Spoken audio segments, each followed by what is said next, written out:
Start అయినా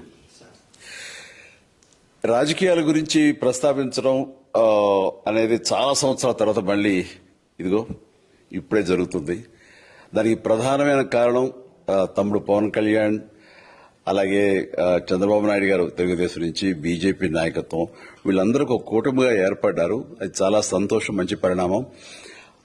ఈ సందర్భంగా మరీ ముఖ్యంగా ఈ రోజున నేను ఇట్లాగా మాట్లాడడానికి ప్రధానమైన కారణం నా మిత్రుడు, చిరకాల మిత్రుడు సీఎం రమేష్, అట్లాగే పంచగల్ రమేష్ రాజకీయంగా అరంగేట్రం చేసింది నా బ్లెస్సింగ్స్ తోటి. అది తను ఆ రోజు నుంచి ఈ రోజు వరకు కూడాను ఎక్కడున్నా నా దీంట్లోనే ఉంటుంటాడు. అలాంటి పంచగల్ రమేష్ అండ్ సీఎం రమేష్ గారు వీరు నాకు కావలసిన వాళ్ళు ఇద్దరు కూడాను అనకాపల్లి కాన్స్టిట్యున్సీలో ఎంపీ క్యాండిడేట్ గా, అలాగే పెందుర్తి ఎమ్మెల్యే క్యాండిడేట్ గా వీరు నిలబడటం అన్నది నాకు చాలా సంతోషంగా ఉంది. ఎందుకంటే ఇద్దరు చాలా మంచి వాళ్లే కాకుండా సమర్థవంతులు. ఇలాంటి వాళ్ళు అలాంటి కాన్స్టిట్యున్సీకి, దాని అభివృద్ధికి ఎంతగానో దోహదపడతారు అనే నమ్మకం నాకు చాలా ప్రగాఢంగా ఉంది. ముఖ్యంగా సీఎం రమేష్ గారికి కేంద్రంతో ఉన్నటువంటి సంబంధాలు, అనుబంధం ఇది మరీ మరీ ప్రత్యేకం. నాకు అది ఎప్పటి నుంచో తెలుసు.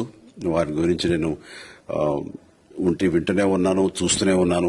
అండ్ ముఖ్యంగా ఆ కాన్స్టిట్యున్సీ, అనకాపల్లి కాన్స్టిట్యున్సీ అభివృద్ధికి ఈయన పరిచయాలు, కేంద్రంతో ఈయనకున్న సత్సంబంధాలు ఎంతో ఉపయోగపడతాయి. తద్వారా రమేష్ అలాగే మిగతా ఎమ్మెల్యేలు అందరూ కూడా ఎవరైతే అభివృద్ధి చేయాలి ఆయా ఎమ్మెల్యే నియోజకవర్గాలు అనుకున్నారో అవన్నీ కూడా సజావుగా సాగిపోతాయంటానికి దాని వెనకాల సీఎం గారి కృషి డెఫినెట్ గా ఉంటుందంటే ఎలాంటి సందేహం లేదు. అండ్ వీరి నాయకత్వంలో మిగతా వాళ్ళ ఎమ్మెల్యేలు అందరూ కూడాను కలిసికట్టుగా అనకాపల్లి అభివృద్ధికి ఎంతగానో దోహదపడతారు అండ్ రిజల్ట్ చూపిస్తారన్న ప్రగాఢ విశ్వాసం ఉంది. కాబట్టి వీళ్ళిద్దరి గురించి ఈరోజు ప్రస్తావిస్తున్నాను. మీ అందరి ఆశీస్సులు వీళ్ళకి ఉంటాయని ప్రగాఢంగా నమ్ముతూ సెలవు తీసుకుంటున్నాను. ప్లీజ్ వారిని గెలిపించండి. అనకాపల్లి నియోజకవర్గం యొక్క అభివృద్ధిని మనందరం చూస్తాం. అంతేకాదు, నాది చాలా పెద్ద కోరిక, ఆంధ్రప్రదేశ్ అభివృద్ధి పథంలో ముందుకు వెళ్లాలి. దానికి గాను మీరందరూ నడుము బిగించండి. మీరందరూ కూడాను ఇలాంటి వారికి ఓటు వేసి మీరు గెలిపించి అన్ని రకాలుగాను మీ యొక్క ఆశీస్సులు వీళ్ళకు ఉన్నాయి అన్న భావాన్ని మా అందరికీ, ఆ నమ్మకాన్ని మాకు కలిగించండి. జై హింద్.